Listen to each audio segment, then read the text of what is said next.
नमस्कार दर्शकवृन्द। आज हामी राष्ट्रकवि माधवप्रसाद घिमिरेज्यूको सम्झना, उहाँको जीवनसँग गाँसिएका साहित्यिक यात्रा र ती यात्राहरू बीचमा भेटिनुभएका र यात्रामा सँगै यात्रा गर्नुभएका यात्रीहरूसँगको भलाकुसारी गर्नेछौँ। आज हामीसँग कविवरहरू रहनुहुनेछ र खास गरिकन राष्ट्रकविलाई उहाँहरूले कसरी चिन्नुभयो, राष्ट्रकविको स्वभाव कस्तो थियो, राष्ट्रकविले नेपाली साहित्य जगतमा छोड्नुभएका अनमोल कृतिहरूले हामीलाई कस्तो किसिमको पाठ सिकाइरहनेछन् लगायतका विषयमा केन्द्रित हुनेछौँ। फुलको थुङ्गा बहेर गयो गङ्गाको पानीमा, कहिले भेट होला है राजै यो जिन्दगानीमा। अब हामी राष्ट्रकवि माधवप्रसाद घिमिरेज्यूसँग भौतिक यात्रामा छुट्टिएका छौँ। साँच्चै नै यो यात्रा छुट्टिएसँगै नेपाली साहित्य आकाशले एउटा नक्षत्रलाई गुमाएको छ। नेपाली साहित्य जगतले, धरतीले एउटा सुपुत्र होनहार कर्णधारलाई गुमाएको छ। यस बीचमा हामीले नेपाली साहित्यका धेरै अनमोल कृतिहरू भने पाएका छौँ। अब हामी उहाँका सहयात्री, उहाँका सहहृदय, उहाँका एकदमै प्रिय व्यक्तित्वसँग कुराकानी गर्नेछौँ। आधुनिक आँसुकविका नामले उहाँ परिचित हुनुहुन्छ। उहाँको व्यक्तित्व पनि साह्रै नै साहित्य धरामा चलिरहेको व्यक्तित्व रहेको छ। म ढिला गर्दिनँ, रमेश खकुरेलज्यू हुनुहुन्छ यति बेला। कविज्यू, यहाँलाई स्वागत छ। नमस्कार। हजुर, हामी निकै नै अप्ठ्यारो अवस्थाबाट गुज्रिरहेका छौँ। एउटा नक्षत्रलाई हेर्दा हेर्दै हामीले विदा गरिसकेका छौँ। भौतिक शरीर अब हामी माझ रहेको छैन राष्ट्रकविज्यूको। यो सबै भइरहँदाखेरि हामीले उहाँका कृतिबाट, उहाँको जीवनीबाट प्राप्त गरेका सिकेका कुराहरू धेरै छन्। यहाँहरूले त झन् सहयात्रा गर्नुभयो। यहाँहरूको सहयात्रा कस्तो रहेको थियो, उहाँ कस्तो हुनुहुन्थ्यो, हामीलाई यस विषयमा जानकारी गराइदिनुहोस् न कविज्यू। राष्ट्रकवि माधवप्रसाद घिमिरेज्यू हामीहरूको लागि एकदम प्रेरक मार्गदर्शक व्यक्तित्व हुनुहुन्थ्यो र मेरा लागि त पारिवारिक सम्बन्ध पनि भएको। सम्बन्ध भन्नाले मेरो सबभन्दा जेठो दाजु हुनुहुन्थ्यो कालीप्रसाद खकुरेल। उहाँहरू दुईजना पढ्दाखेरि सँगसँगैको सहपाठी हुनुहुन्थ्यो। मेरो बुवा कविराज हरिप्रसाद खकुरेल अनि मेरो जेठो दाजु कालीप्रसाद खकुरेल र माधवप्रसाद घिमिरेज्यू सहपाठी हुनुहुन्थ्यो। उहाँ दाजु मेरो अलि समय नपुग्दै पढाइ सकेर कार्यक्षेत्रमा आउनुभन्दा अगाडि नै 20-22 वर्षको उमेरमा उहाँ बित्नुभयो। अनि त्यसपछि पनि माधव घिमिरेज्यूको हामीहरूसँगको पारिवारिक जुन ऊ छ, स्नेह छ, त्यो स्नेह बन्धन टुटेन र उहाँले हमेसा मलाई भाइ जस्तै स्नेह गरिरहनु भयो। त्यसपछि पछि गएर म पनि छन्द कविता लेख्न थालेँ। त्यसले हामीलाई अझ बढी नजिक्यायो। छन्द कवितामा माधव घिमिरे मैले थाहा पाएसम्म एउटा पुलको रूपमा हुनुहुन्थ्यो। लेखनाथीय परम्परामा आइपुग्दाखेरि निकै परिष्कार भइसकेको थियो। छन्द कविताको पहिले श्लोक मात्रै थियो। छन्द कविता पहिले श्लोक मात्रै थियो। भानुभक्तले यो गरिदिनु भयो जुन बेलामा, आदिकवि भानुभक्तले, त्यस बेलामा यो चाहिँ श्लोक जस्तो मात्रै, एक दिन नारद सत्य लोक पुगी गया लोकको गर्व, तीन ठाउँमा फुटा काटेर पनि गर्नुपर्ने त्यो स्थिति थियो। त्यो पहिलेको सुरुको स्थिति भने त्यस बखतको उहाँहरूको प्रयोगलाई हामी आर्ष प्रयोग भन्न सक्छौँ। ऋषिमुनिहरूले गर्ने प्रयोग। त्यसपछि आएर मोतीरामजीको पालामा निकै परिष्कार भयो। अझ आएर लेखनाथ, कवि शिरोमणि लेखनाथको पालामा आएपछि नेपाली कविता साहित्य धेरै परिष्कृत भयो। तैपनि केही तुस गर्दै गर्दै जाँदाखेरि अ, एकैचोटि समग्रमा सुधार भइहाल्दैन। हजुर लेखनाथ कविज्यूको पालासम्म आउँदाखेरि पनि नेपाली छन्द कवितामा छन्द मिलाउनको लागि काहीँ काहीँ बल धकेल गर्ने उहाँको त्यो थियो। हजुर तर माधव घिमिरेको पालामा आइपुग्दाखेरि त्यो पनि धेरै हरायो, हजुर धेरै धेरै हदसम्म हरायो। अनि त्यसैलाई अहिले आएर हामीहरू कोशराज न्यौपाने, म, हजुर प्रहलाद पोखरेल, हजुर हामीहरूले लागि परेका छौँ, अगाडि गर्दैछौँ र भाइहरू देवी नेपाल, रामप्रसाद गेमालीहरू छन्द प्रशिक्षणहरू पनि गर्दै हुनुहुन्छ। हजुर त मैले भन्न खोजेको के भने यो बिचको जुन हामीहरूको एउटा श्रृङ्खला थियो, त्यस श्रृङ्खलामा माधव प्रसाद घिमिरे परिष्कारको धेरै निकट हुनुहुन्थ्यो। हजुर र सबभन्दा बढी त अझ उहाँको के थियो भने काव्यमा कोमल कान्त पदावली, हजुर त्यस्ता पदावलीहरू छानेर राख्नको लागि उहाँ ज्यादै नै सिद्ध प्रखर हस्त, हजुर हजुर सिपालु हुनुहुन्थ्यो। अझ गाउँघरमा गाइने गीतै हो कि जस्तो गरेर छन्द साहित्य जस्तो एउटा दुरूह विधालाई हजुर गाउँघरमा गाइने गीतै जस्तो गरेर र जनमानसमा जनजिब्रोमा उहाँले भिजाइदिनु भयो। हजुर त्यो चाहिँ त्यो नै उहाँको ठुलो सफलता हो। हजुर अब विश्वमा यति बेला गद्य कविताको जुन किसिमले चाहिँ भावचारणीमाथि विभिन्न किसिमका अ, छलफलहरू हुन्छन्, विभिन्न किसिमले चाहिँ विवेचनाहरू भएका छन्, उहाँको पनि छुट्टै किसिमको विवेचना थियो यस विषयलाई लिएर। तपाईँहरूसँगै हुँदाखेरि छन्द साहित्यका विषयमा कुरा गरिरहँदाखेरि उहाँले प्रस्तुत गर्नुभएको छन्दलाई कतिपयले बुझ्न अलिकति गाह्रो भयो भन्ने खालका कुराहरू गरेर केही पटक चाहिँ यस्ता विषयहरू पनि उठान हुने गरेका छन्। नेपाली साहित्यलाई यसरी जनमानसले सुस्फूर्त रूपमा बुझ्न नसक्नुको पछाडि चाहिँ के कारण रहेका छन् कविज्यू? त्यो त हेर्नुहोस्, काव्य भन्ना साथ एउटा साधारण मानिसको विषयभन्दा अलि माथिल्लो स्तरको हुन्छ। हजुर एकपटक एउटा किताब हामीहरूले चाहिँ प्रकाशन गरेका थियौँ, हजुर सरदार यदुनाथ खनालको। उहुँ, त्यो थियो भामिनी विलास भन्ने संस्कृतको अलङ्कारै अलङ्कारको उदाहरणको किताब। त्यसलाई हजुर उहाँले सम्मत छन्दमा नेपालीमा अनुवाद गर्नुभएको थियो। उहुँ, अनि मैले उहाँलाई के निवेदन गरेँ भने, गुरु यो यसमा यो यो छन्दमा यो यो के अरे यो यो अलङ्कार पर्यो यो श्लोकमा भनेर त्यसको एउटा कि जस्तो गरेर तल लेखिदिने कि हजुर भनेर मैले, किनभने कुनै कुनै एउटै श्लोकमा तिनवटा चारवटा अलङ्कार पनि उहाँको परेका थिए। हजुर अनि अनि उहाँले नलेख्ने भन्नुभयो। किताब त ठुलो भए झन् उहाँलाई नै राम्रो थियो, हजुर उहाँको खर्च लाग्ने थिएन, हामीहरू सबै मिलेर गरेका थियौँ। हजुर कमलमणि आज त एउटा एक किसिमले कमलमणिको पनि जन्मदिन पर्यो आज, उहाँलाई पनि हजुर सम्झन्छु म शब्द हजुर साहित्यको कुरा उठ्दाखेरि। हजुर त्यसै गरी आज अब हामीहरू मिलेर मोतीराम भट्टको पनि जन्म उत्सव रहेको छ, जन्म स्मृति रहेको छ।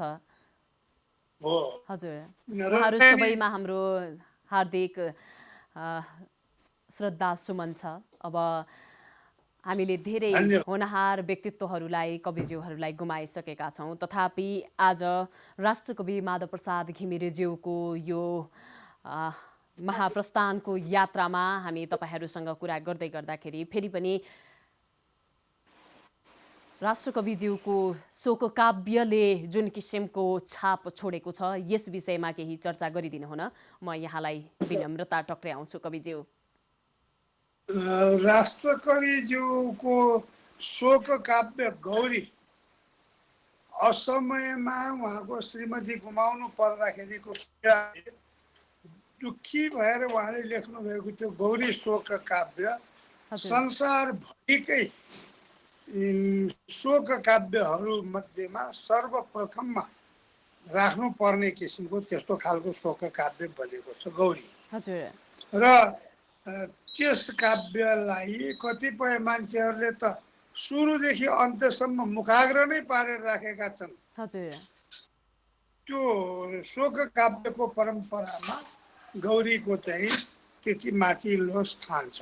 हजुर यी रोए पनि दुःख लाग्छ यिनले, सम्झे कि आमा भने, यी हाँसे पनि दुःख लाग्छ यिनले, बिर्से नि आमा भने। कति राम्रो त्यो भावना, त्यो केटाकेटीहरूको भावना च्याप्प समातेर त्यस्तो किसिमले लेख्न सक्नु त्यो चाहिँ नि उहाँको विशेषता नै थियो। हजुर र उहाँले त्यो गाउँ गाउँमा प्रयोग गरिने शब्दहरू र संस्कृतका कठिन शब्दहरूको बिचमा एउटा पुल जस्तो भइदिनु भयो। हजुर ती शब्दहरूलाई नेपाली भाषामा ल्याएर सरर यसरी भिजाइदिनु भयो।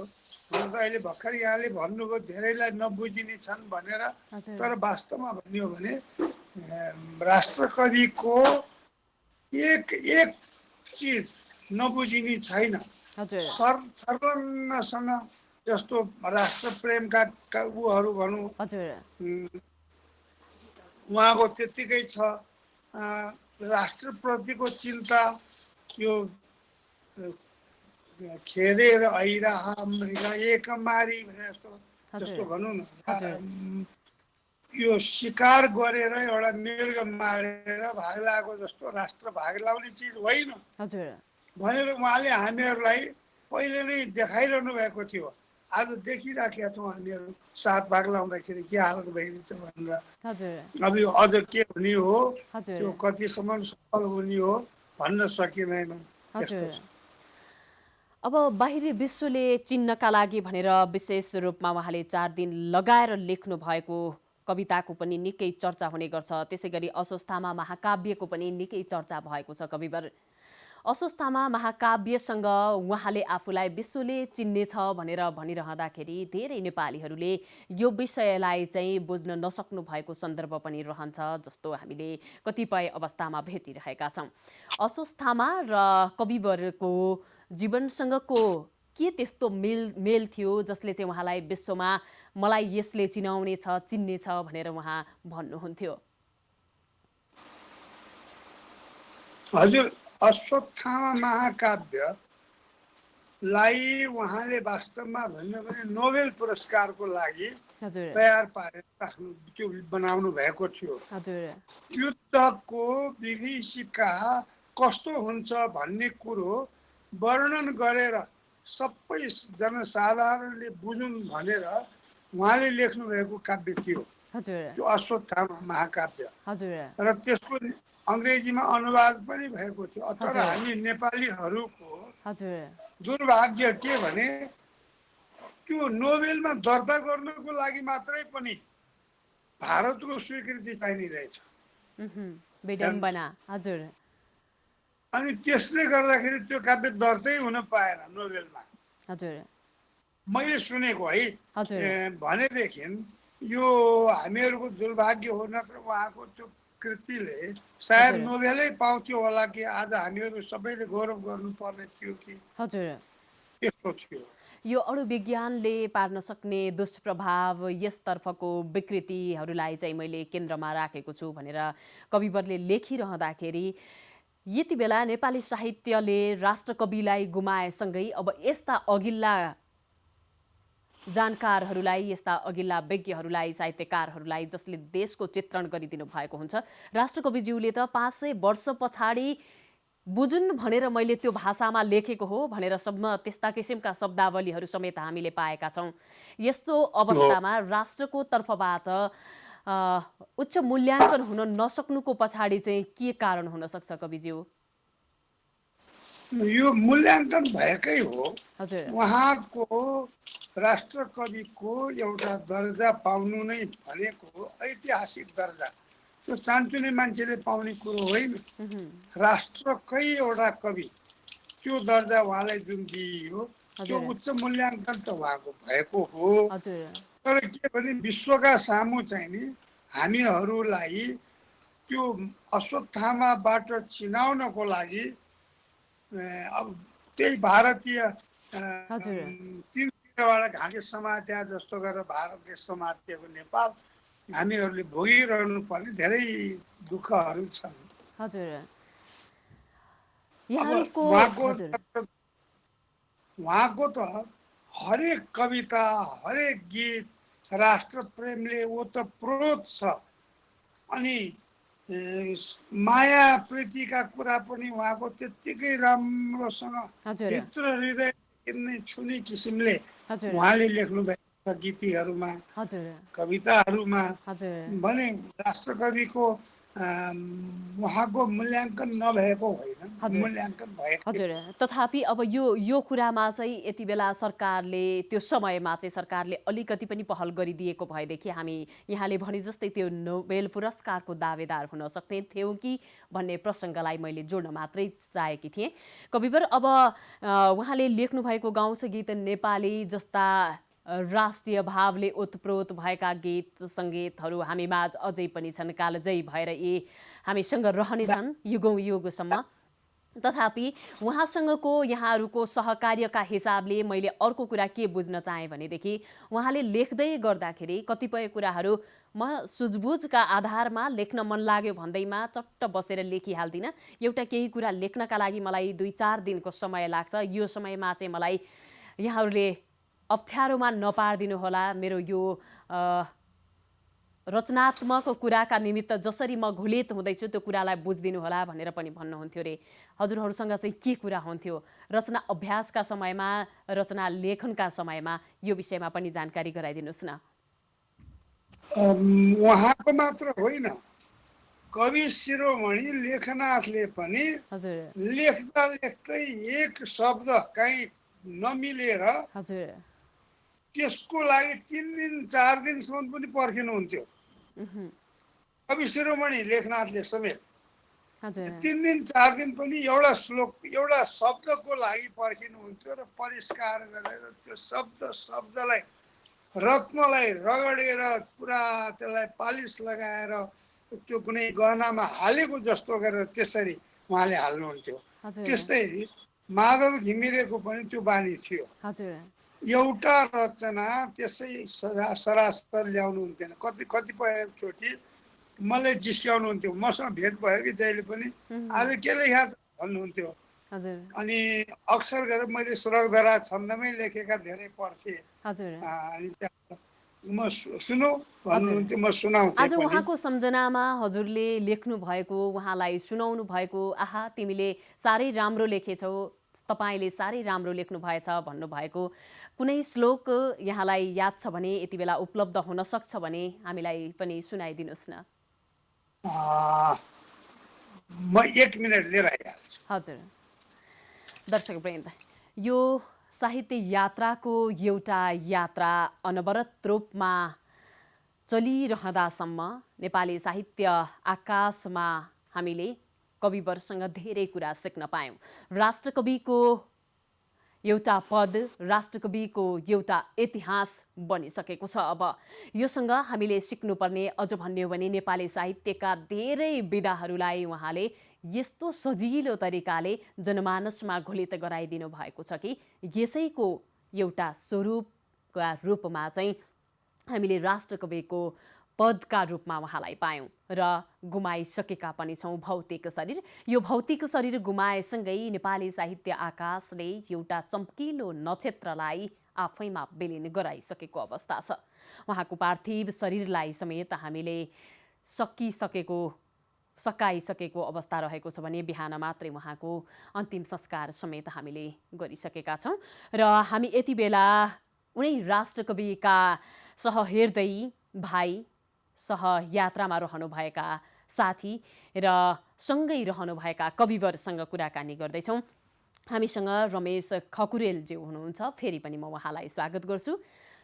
रमेश गुरु, हजुर हजुर मैले यहाँलाई हामीहरू निवेदन गरेको थिएँ एउटा सृजना उहाँकै नाममा उहाँलाई श्रद्धाञ्जली स्वरूप उहाँ र तपाईँको वार्तालापका बीचमा तपाईँले सुनाउँदै गर्दा उहाँले आहा बाबु साह्रै राम्रो साह्रै मिठो भनेको एउटा सृजना सुन्नलाई यहाँले स्वीकारिदिनु भएको छ। त्यसप्रति म हार्दिक आभार व्यक्त गर्दै सृजना सुनाउन अनुरोध गर्छु।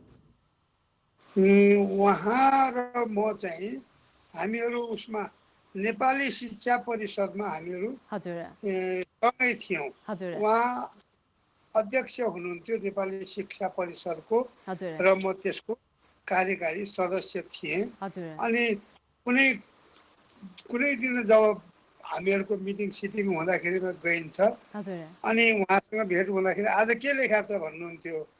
एक दिन मैले त्यो भानु जयन्तीकै सन्दर्भ नजिक नजिक आएको थियो अनि भानुलाई नै हजुर एड्रेस गरेर एउटा कविता लेखेका थिएँ। भन्न भानु तिमी छलछामली अब लाग्दछ के सरी कान्तिपुरी हजुर किन मौन भयौ अब मूर्ति सरी यदि हुन्छ त बोलन यत्न गरी अब न भानु तिमी। मैले यो कविता अलि लामै छ। हजुर यो कविता सुनाएको थिएँ। उहाँलाई खुब चित्त बुझेछ भानुको मूर्तिको अगाडि भानु त अहिले के बोल्नुहुन्थ्यो र होइन। हजुर अनि मैले यो कविता सुनाएको थिएँ। यसलाई खुब उहाँले मन पराउनु भएको थियो। हजुर उहाँका स्तम्भका अगाडि उहाँका शालिगहरूका अगाडि हामीले अब उहाँलाई चाहिँ एक किसिमले यस्तै किसिमका श्रद्धा सुमन दिन बाहेक उहाँलाई सम्झन बाहेक उहाँको भौतिक स्वरूपलाई अब अभिनन्दन गर्न सक्ने बाटो छैन।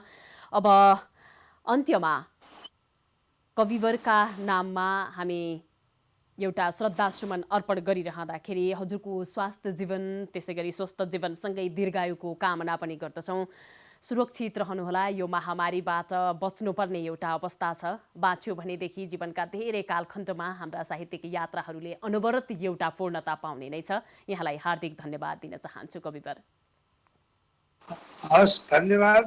प्राइम टिभीले मलाई पनि उहाँको प्रति केही श्रद्धाञ्जलीका शब्द व्यक्त गर्ने मौका दिनुभयो। त्यसको लागि प्राइम टिभीलाई पनि धेरै धेरै धन्यवाद ज्ञापन गर्दछु। हार्दिक धन्यवाद छ।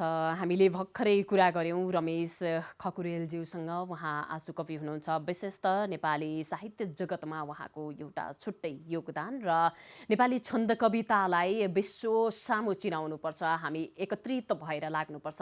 पुर्खाले आर्जेको यो धरोहरलाई हामीले अझै धेरै उकास्नुपर्छ, हिमशिखरसम्म पुर्याउनुपर्छ भन्ने लगायतका मान्यताका साथ उहाँहरू लागि परिरहनु भएको छ। आज हामी राष्ट्रकवि माधव प्रसाद घिमिरेज्यूको महाप्रस्थानको सन्दर्भमा हार्दिक श्रद्धा सुमन अर्पण गर्दै उहाँलाई सम्झिरहेका छौँ र यो सम्झनामा उहाँमा श्रद्धा सुमन अर्पण गर्दै गर्दाखेरि कुनै सृजनालाई स्वतःस्फूर्त रूपमा लेख्दै गर्दा कविज्यूले जहिले पनि शब्द चयनका हिसाबले र त्यसको भावलाई बुझ्ने एउटा किसिमको कमी कमजोरी नरहोस् भनेर निकै यत्न प्रयत्न गरेको कुराहरू हामीले सुन्न पायौँ कवि रमेश खकुरेलसँग भने।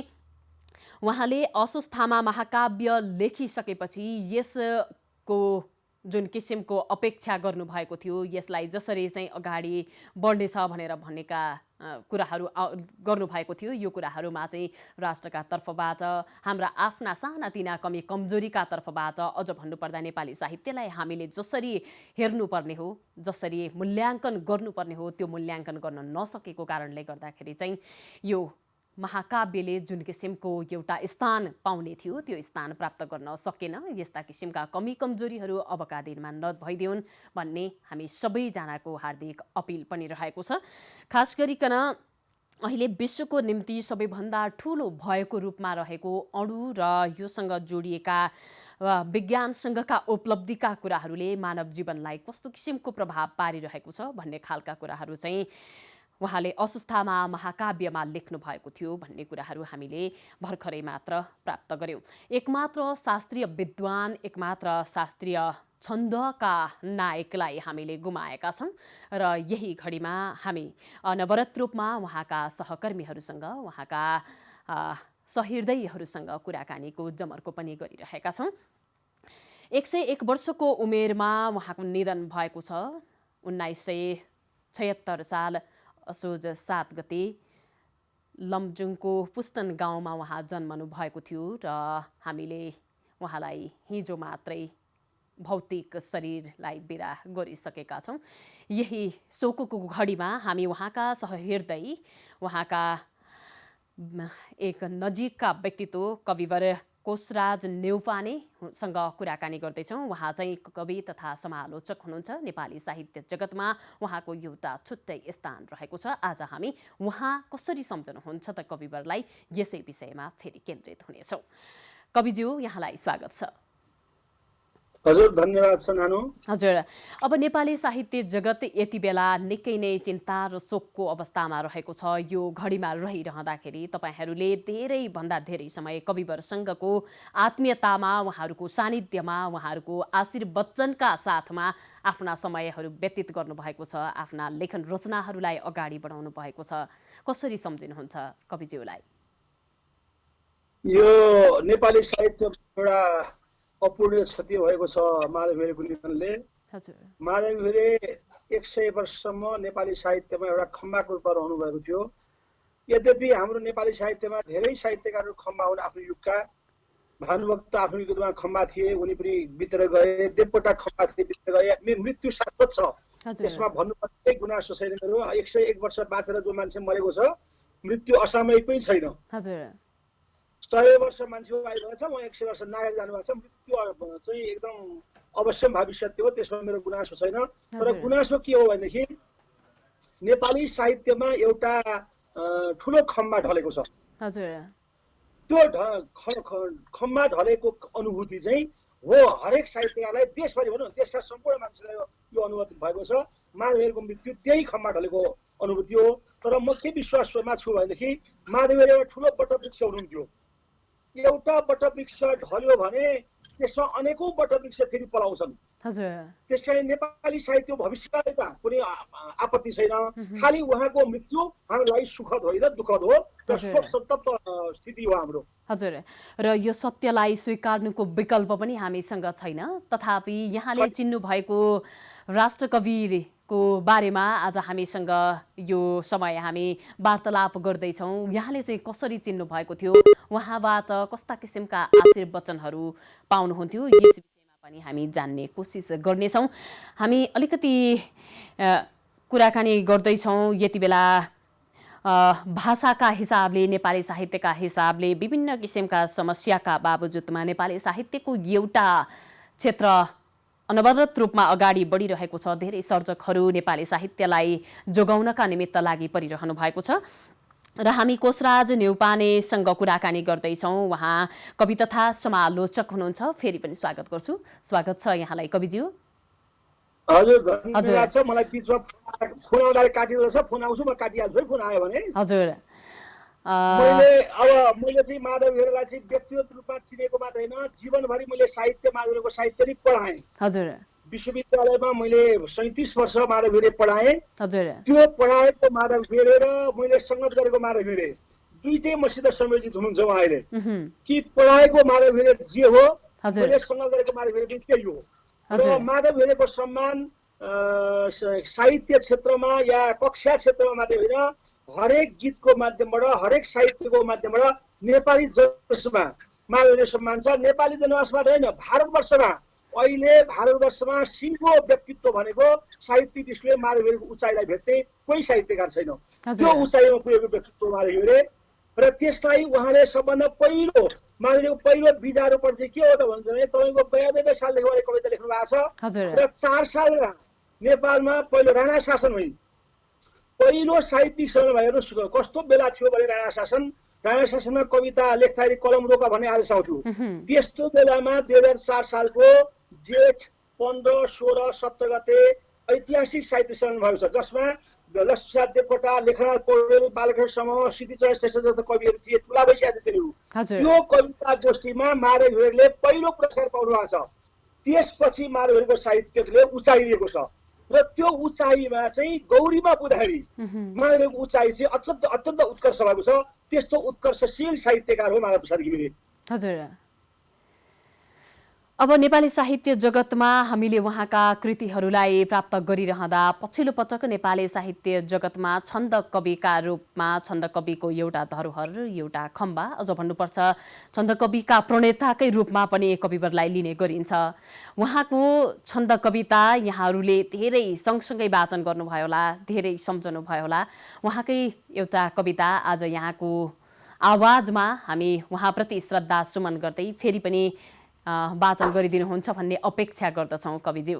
माधवको कविता सबभन्दा मिठो कविता म तपाईँलाई सुनाउँछु। हजुर। गाईलाई लग्यो नि आज कसले बाछो छुटाइकन, पोथी पास परी मरी नि गुणका बच्चा नहुर्किकन, के हेरे छेउ यतिको बिजोग धरती माता तिमी फाट हे, आमा बालकका नमार भगवान संसार भर्ने भए, आमा बालकका नमार भगवान संसार भर्ने भए। माधवहरूको मुख्य विशेषता भनेको के हो भनेदेखि आफ्ना कवितामा भन्ने कुरा 3 पंक्तिमा जोरदार विषयवस्तु प्रस्तुत गरेर चौथो पंक्तिलाई सुक्तिमय बनाउने। हजुर, यो विशेषता माधवका हरेक कवितामा पाइन्छ, हरेक खण्डका पाइन्छ। हरेक 4 पंक्तिमा चौथो पंक्ति सुक्ति हुन्छ उहाँको, तपाईहरुले याद गर्नुभएको हुन्छ। हजुर, अब नेपाली साहित्य जगतमा कविज्यूले शोक काव्य दिएसँगै गौरीसँगै राष्ट्रवादका विषयमा पनि धेरै कुराहरू लेख्नु भएको छ, धेरै कुराहरू जगाउनु भएको छ, राष्ट्रका निमित्त सम्बोधन गर्नुभएको छ। यो सबै भइरहँदाखेरि नेपाली साहित्य जगतभित्रको एउटा उदाहरणीय व्यक्तित्वलाई हामीले गुमाइसकेको सन्दर्भमा उहाँप्रति स्वच्छन्दतावादी शैलीको एउटा धारा र त्यो धारासँग अनवरत रूपमा बगिरहेको उहाँको जिन्दगीलाई हार्दिक श्रद्धा सुमन फेरि पनि हामीले यति बेला कुराकानी गर्दैछौँ कोशराज नेउपानेसँग। उहाँ नेपाली साहित्य जगतका एकजना प्रभावशाली कवि र समालोचक समेत हुनुहुन्छ। विशेष गरिकन नेपाली साहित्य जगतमा 101 वर्षको योगदान, त्यो पनि नेपाली साहित्यलाई चरितार्थ गर्ने गरिकन, नेपाली साहित्यको इतिहास रच्ने गरिकन, नेपाली साहित्य जगतलाई 500 वर्ष पछाडिसम्म पनि खबरदारी गर्ने गरिकन जुन किसिमले उहाँले थालनी गर्नुभएको छ, त्यसलाई पूरा गर्नका निमित्त विभिन्न कविहरू, विभिन्न किसिमका विद्वानहरू लागि पर्नु भएको छ। उहाँप्रति पनि हाम्रो शुभ अपेक्षा र एउटा किसिमको शुभकामना रहि नै रहेको छ। नेपाली साहित्य जगतमा हामीले विगत लामो समयदेखि सर्जकका रूपमा रहिरहनुभएका व्यक्तित्वलाई हामीले हिजो मात्रै गुमाएका छौँ र उहाँकै सम्झनामा, उहाँकै निमित्त हार्दिक श्रद्धाञ्जली अर्पण गर्दै यो घडी प्रेरित गरिरहेका छौँ, यो घडी अगाडि बढाइरहेका छौँ। र हामीसँग यति बेला फेरि पनि कोशराज नेउपानेज्यू हुनुहुन्छ। हामीले नेपाली साहित्य जगतमा जति पनि कमी कमजोरीहरू भएका छन् त्यसलाई उत्थान गर्नका निमित्त चाहिँ विशेष पहल गर्न सकेनौँ भनेर अग्रज कविहरूले भनिरहेको सन्दर्भमा राष्ट्रकविज्यूको चाहिँ यो विषयमा के कस्तो किसिमको विचार रहेको थियो, यसबारेमा हामीलाई जानकारी गराइदिनुहोस् न कविज्यू।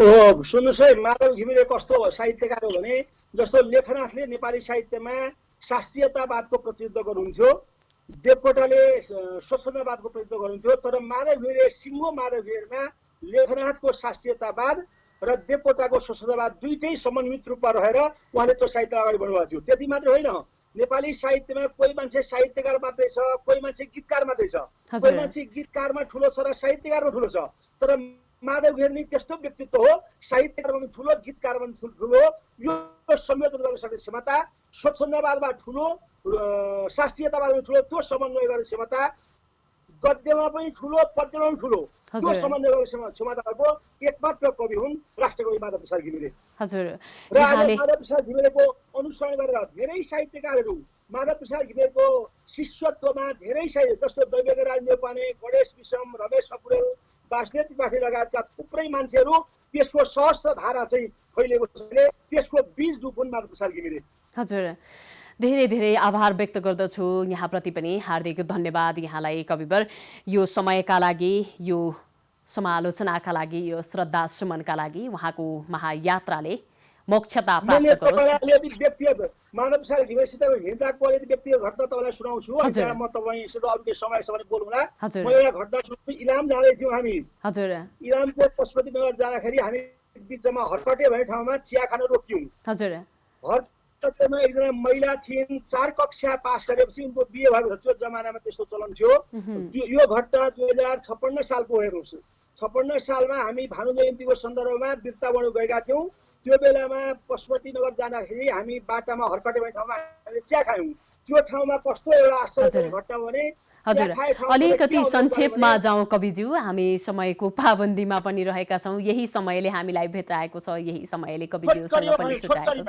हजुर एकजना महिलाले 225 श्लोक माधव घिमिरेको गौरी कण्ठ गरेको रहेछ। हजुर उनले 50औं श्लोक सुनाइसकेपछि माधव घिमिरेको आँखाबाट आँसु चुहे र उहाँले के भन्नु भने नेपाली साहित्यमा मेरो समानु छ भनेको यिनी साहित्य यिनी मान्छे हुन्, त्यसकारण अरू मलाई कुनै साहित्यकार चाहिँदैन। यसबाट के थाहा हुन्छ भनेदेखि माधव प्रसाद घिमिरे जस्तो भानुभक्तको रामायण, देवकोटाको मुनामण्ड, माधव प्रसाद घिमिरेको गौरी नै यस्तो चिज हो जुन चिज नेपाली हृदयमा हजारौं हजार वर्षसम्म रहिन्छ। त्यस्तो अमर साहित्यकार हो। नेपालीहरू रहेसम्म यो चाहिँ हस्तान्तरण हुँदै जाने र रहिरहने एउटा किसिमको आकलन विश्वासै गर्न सकिन्छ। हजुर धन्यवाद यहाँलाई, धेरै धेरै धन्यवाद। यहाँको स्वस्थ जीवन र दीर्घायुको कामना गर्दछु कविवर। हजुर हस्, धन्यवाद धन्यवाद। मेरो पनि श्रोताहरुमा सबै धन्यवाद प्रियजनलाई धन्यवाद, हार्दिक धन्यवाद। हस् हजुर धन्यवाद। हामी राष्ट्रकवि माधव प्रसाद घिमिरेज्यूको जीवन यात्रा श्रृङ्खलाको यो एउटा यस्तो अस्थायीको पलसँग जोडिएका छौँ। यति बेला श्रद्धासुमन र भावपूर्ण श्रद्धाञ्जलीका शब्दहरू उहाँका सहृदयहरूबाट प्रस्तुत गरिरहेका छौँ। दर्शकवृन्द, विश्वमा एउटा यस्तो क्षेत्र हुन्छ जुन क्षेत्रले विश्वका हजारौं वर्षसम्मका इतिहासलाई बोक्न सक्छ र अघिल्लो कयौं वर्षसम्मलाई चाहिँ यस्तो हुन्छ भनेर आकलन गर्न सक्छ। त्यो एकमात्र विधा साहित्य हो भनिन्छ।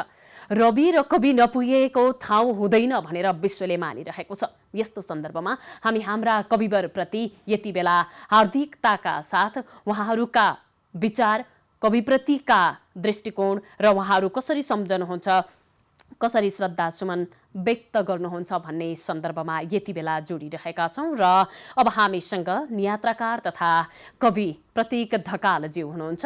उहाँलाई पनि कार्यक्रममा स्वागत गर्छु। स्वागत छ कविज्यू। धन्यवाद हजुर, नमस्कार। हजुर नमस्कार।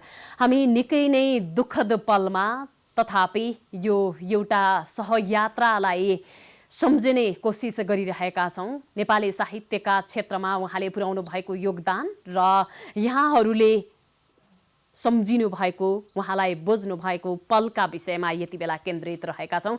नेपाली साहित्य जगतमा अपूरणीय क्षति भएको छ। यो क्षतिलाई र उहाँसँगको यहाँको एउटा स्मृतिलाई यति बेला कसरी सम्झनुहुन्छ, हामीलाई पनि सुनाइदिनुहोस् न।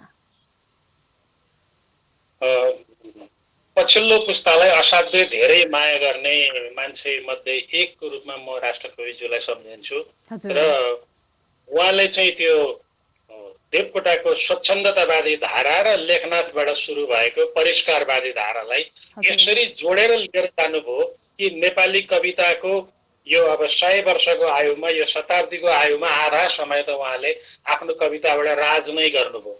एउटा किसानको उठेर आएको, अक्षर पूजा गरेर मात्रै आएको, उहाँको हातमा त कुनै सत्ता शक्ति स्रोत त छैन।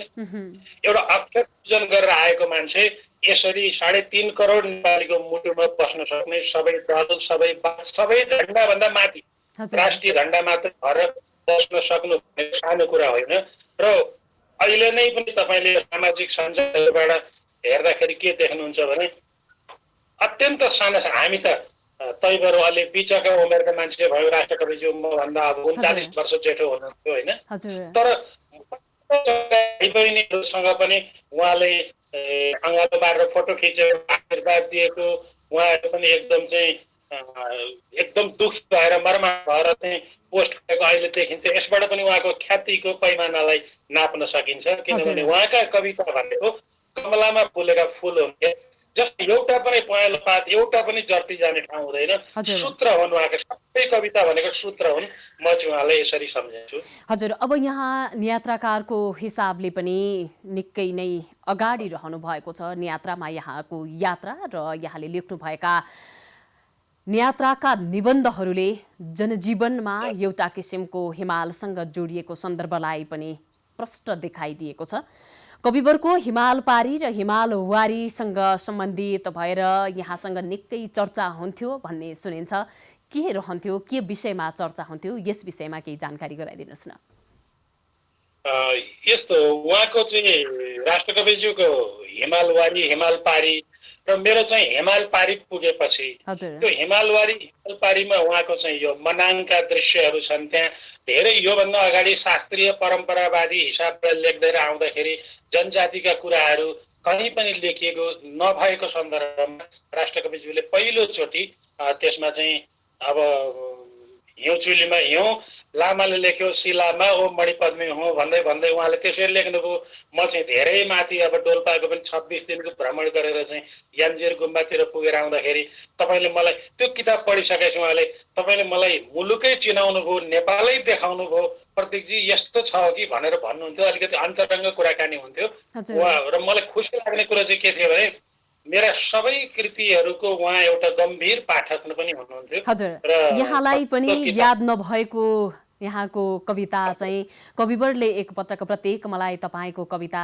याद छ म सुनाऊ भनेर सुनाउनु भएको प्रसङ्ग निकै नै नेपाली साहित्य जगतमा यो कुराले निकै समयसम्म चर्चा पाउने गर्छ र पाइरहेको पनि छ त्यो कुन कविता थियो जुन कविताले चाहिँ हाम्रा राष्ट्रकविको मन मस्तिष्कमा समेत बास बस्न सफल भएको थियो यो कविता हामी सुन्न सक्छौँ आज सकिन्छ यो प्रसङ्ग चाहिँ यस्तो तपाईको कविता मलाई थाहा छ भनेर भन्नुभएको होइन कि यो यलमाया केन्द्रमा मदन पुरस्कार गुठी यलमाया केन्द्रमा एउटा कार्यक्रम थियो त्यसमा चाहिँ अब माधव घिमिरेज्यू पनि आमन्त्रित हुनुहुन्थ्यो अनि कमलमणि दीक्षित त हुने नै हुनु भइहाल्यो अनि राष्ट्रकविज्यूलाई के लागेछ भने कमल दीक्षितको र मेरो चाहिँ चिन्जान छैन कि भन्ने जस्तो लागेर उहाँले परिचय गराइदिन खोज्नु भएको उहाँले कमल बाबु उहाँले हुन्छ उहाँ प्रतीकजी ओहो उहाँले त यस्तो कविता लेख्नु भएको छ नि भनेर भन्नुभयो अनि त्यो कविता मैले लेखेको त धेरै पहिले त्यो किताब जुन मेरो निस्कियो त्यसमा पनि अब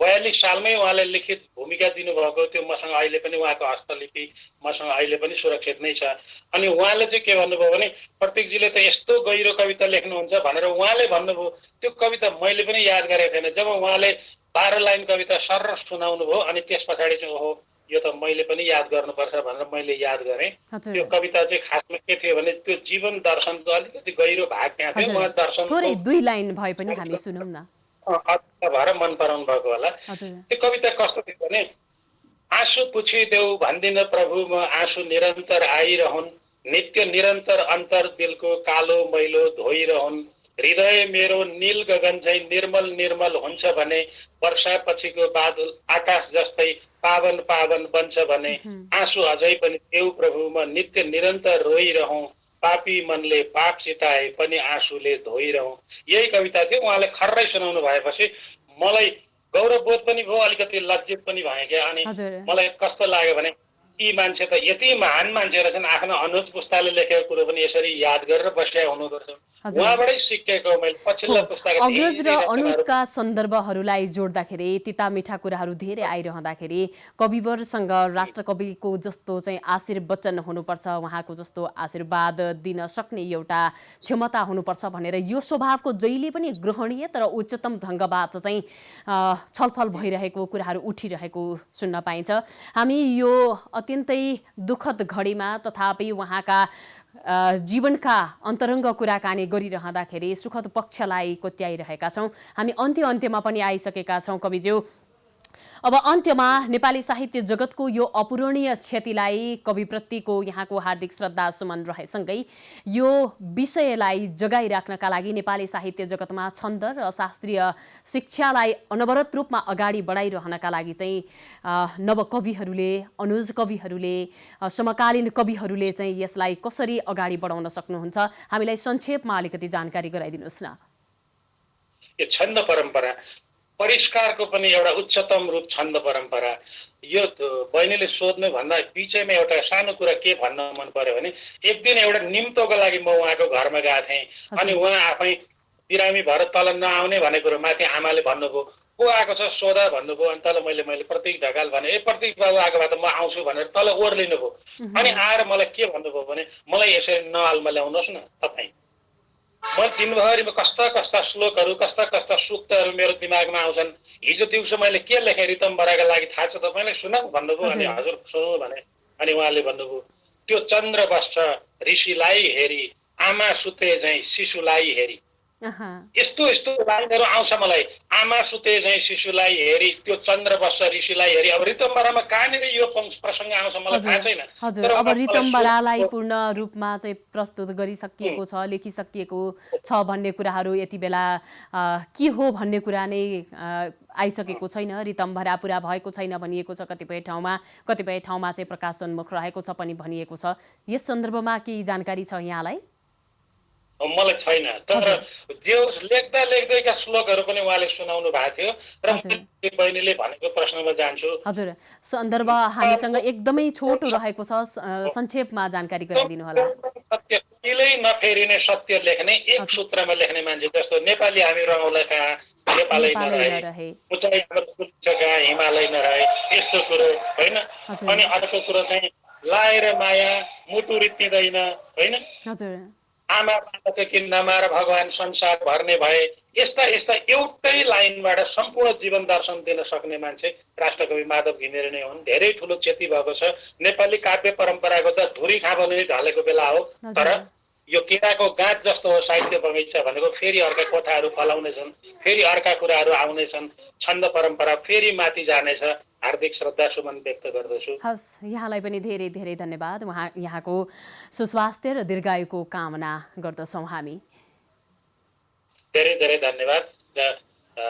यो शोकको घडी भए पनि हामीलाई शक्ति मिलोस् भन्ने कुनै ब्रह्मलीन आत्मासँग हामी प्रार्थना गर्दछौँ। हजुर धन्यवाद।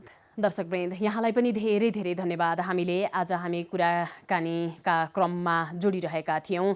खास गरिकन राष्ट्रकवि माधव प्रसाद घिमिरेज्यूको जुन महायात्रा सुरु भएको छ र त्यो यात्रासँग हामीले भौतिक शरीरलाई गुमाइसकेका छौँ। यसै सन्दर्भमा कोशराज नेउपाने त्यसै गरी हामीले विभिन्न कविहरूसँग कुराकानी गऱ्यौँ। आज मोतीराम भट्टको जन्म स्मृति रहेको छ। उहाँमा पनि हार्दिक श्रद्धा सुमन अर्पण गर्दै यो जीवनले ब्रह्मलीन प्राप्त गरिसकेको अवस्था रहेको छ। उहाँहरूको मोक्षको कामना गर्दै कार्यक्रमबाट बिदा हुन्छु। नमस्कार।